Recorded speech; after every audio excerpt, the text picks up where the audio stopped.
What's the worst thing someone tried to correct you about something you're specialized at? I'm a professional pastry cook. The GM at my new job tried to reteach me how to crack eggs. There's a right way to crack eggs. Crack them on something flat rather than on the edge of something. No chance of breaking the yolk prematurely since you don't have an edge to pop the membrane, keeping it whole. That's what I do. And I can do one in each hand. He wants me to crack them against each other. As an ex-chef, I'm immensely triggered by this. I'm a Harley mechanic and I swear most Harley riders have to pretend they know everything about their bike. I don't even argue with them anymore, I just tell them what's up, and if they want to debate about it, I say, okay, and walk away, lol. I know a guy who built his Harley entirely or almost entirely from spare parts. His party trick is to ask other enthusiasts what year, model it is. The correct answer is all of them. What does he register it as? Or is that not required? You'd register it as whatever the frame, which has the VIN stamped into it, is. If you replace the frame, technically you have a new bike. But many bikes are produced for many years and oftentimes parts from other bikes from the same manufacturer will easily be swapped over between models. So let's say my bike is a frame that is a 1992 Suzuki GS500, but it has an engine from a 2004 GS500, wheels from a 2000 SV650, suspension from a 2003 GSX R600 and bodywork from a Honda RS250, it's still technically a 1992 Suzuki GS500 even though it's a mishmash of parts. But if I were to bend the frame of my 1992 and had to move my mishmash of parts to, say, a 1996 GS500 frame I found for cheap, I would now, in the eyes of the DMV, have an entirely new bike since the VIN has changed. It's the ship of thesis theory, really. But the answer is that yes, as long as the VIN remains intact, it's still the same vehicle. This is why you'll see people pay huge money for rusted-out husks of classic cars. They're not after the heap of crap that is the car. They're after the VIN so they can build a new car around it. I'm an identical twin and a big biology nerd. I had someone insist that fraternal twins are paternal twins and explain why she'll have some BC they've leapfrogged through her husband's family. You wouldn't believe the number of times people tried to tell me that people only become diabetic if they eat too much sugar and insist they are right. I'm a type 1 diabetic diagnosed at 14 months. Was I drinking soda from my bottles and using ring pops as pacifiers, then? Asked to do the rear brakes on a classic Vespa, I think it may have been a 200 Raleigh, not sure, it was decades ago. So the owner and his pal turn up with the scooter, I loosen off and remove the rear rim and tire. Loosen the hub nut and go to put the rear rim and tire back on. Oh hey, wait a minute mate, what the feek you doing? I'm getting the hub off. Not like that, you're not. So I tell them I'm going for a cuppa and a smoke and I'll be back when they've removed the hub. 4 hours, 0.4 bloody hours they were at it, hub wouldn't budge, not 1 millimeter. Getting bored, I go back to them, put the rim and tire on, screw in and tighten 2 wheel bolts and using a mallet hit 3 times in 1 point. Then 3 times 180 degrees opposite, rinse and repeat 3 or 4 times, whole rim, tire, hub assembly lifts off. I charged them 1/2 a day labor for a 30-minute job. I'm not really specialized, but a Redditor tried correcting me about the geography of my country, Norway, claiming that it was very much flat like all the other Nordic countries, and he refused to believe me when I told him that it's the opposite and it's filled with mountains.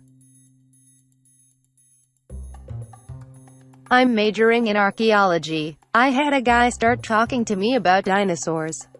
I correct him and say it's a fairly common misconception, but paleontology and archaeology are two different fields and I'm studying humans, not dinosaurs. He doubles down and insists I need to know about dinosaurs because, what do you do if you're digging up ruins and find a dinosaur fossil? Call a paleontologist. He smugly tells me I'll be useless in the field if I don't know about dinosaurs and I better start registering for paleontology courses and leaves. I still don't know about dinosaurs.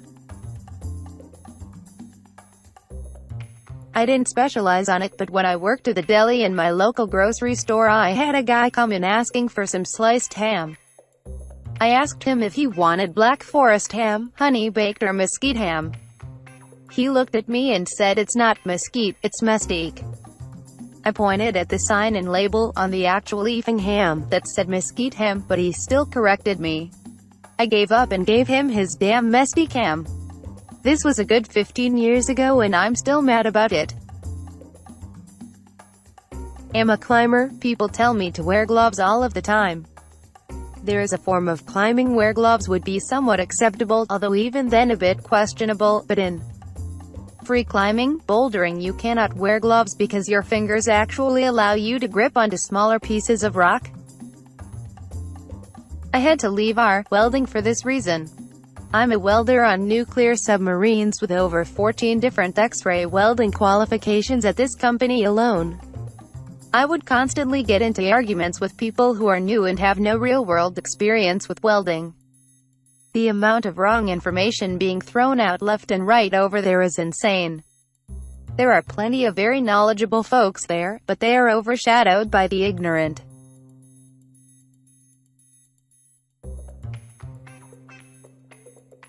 A guy that considered himself to be a music maven tried to correct me when I mentioned Beethoven's Ninth Symphony, Ode to Joy. He insisted that J.S. Bach composed it when, in fact, Bach never composed any symphonies, not to mention that Ode to Joy is one of Beethoven's most famous pieces. So, Canadian lawyer here. I used to do primarily firearms law. I taught a course in firearms law at university. I've been consulted on it by lawyers. I've had judges tell other lawyers to phone me with firearms law questions. I had a law student telling me that I was oh so wrong about firearms law on a particular topic. Eventually they went and cited a particular case, which I politely advised them they were wrong about. They keep going on, talking about how just because I'm a lawyer and they're a student doesn't mean they're wrong. Meanwhile I'm just holding my tongue. Eventually someone else chimed in to be like, don't you know who that is? And the case you cited was a case he personally argued and won on, satisfying AF. I used to work as an outdoor guide on one of the Channel Islands off the coast of Southern California. Once, I was hiking with a pair of women in probably their late 40s or early 50s. They were asking me all sorts of questions about the natural history of the island, mostly simple stuff, but they had a lot of questions. Then one of them hit me with this gem. So, how often do you guys go out to feed the whales and dolphins? I was genuinely confused for a moment. What did she mean? I asked her. Well, you have to make sure all those whales get to eat. When do you go feed them? It must be expensive to have enough food for them all. This woman thought that every day, our boat captains would drive around the channel, tossing fish to dolphins and whales until they were all fed. I have no idea where she got this, considering she'd come over on that very boat. It took me a little while to politely convince her otherwise.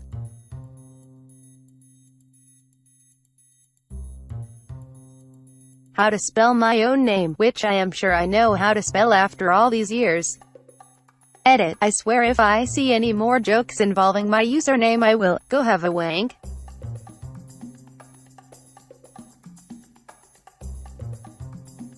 I studied history at uni and worked for a while as a tour guide in Prague, Czech Republic.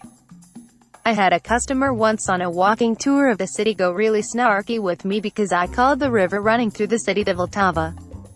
He declared to the whole tour that that wasn't its name. I asked him if he'd heard it referred to as the Moldau, as that was the German name for the river during the Habsburg era when German was the official language. But he said no, and was I stupid?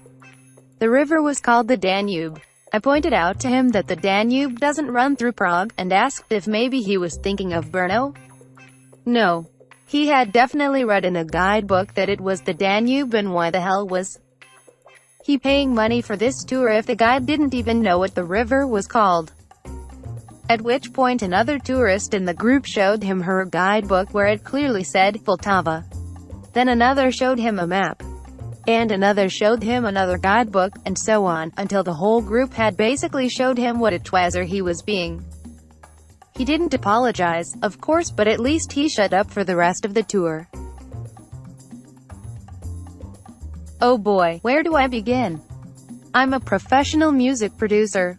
I've been for years. My productions get great reviews from people and are often singled out by music magazines and other industry professionals. People who know what they're doing are nothing but nice and supportive.